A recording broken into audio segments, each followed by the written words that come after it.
Бүгін біздер мантыға қамыр илейміз. Қамыры жақсы, жұмсақ, езілмей шығу үшін бізге су қажет. Қатты салқын емес, қатты ыстық емес. Ұн, тұз, 2 жұмыртқа. Ең алдымен ұнымызды салып аламыз. Бізге 2 шайым нан илеу қажет. Одан кейін жұмыртқамызды саламыз. Одан кейін тұзымызды үлкен қасықпен алып, тұзыңыз қаншалықты көп болса, наныңыз езілмейді. Және осыны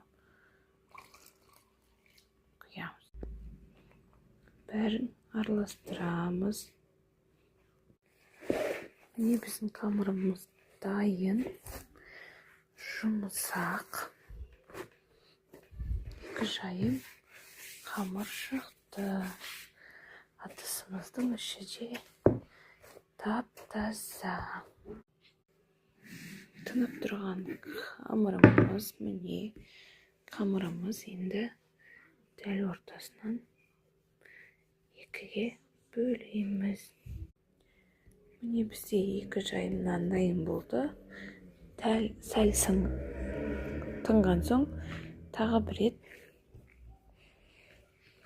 илеп қойсаңыздар, жұмсақ, езілмейтін қамырымыз дайын болады.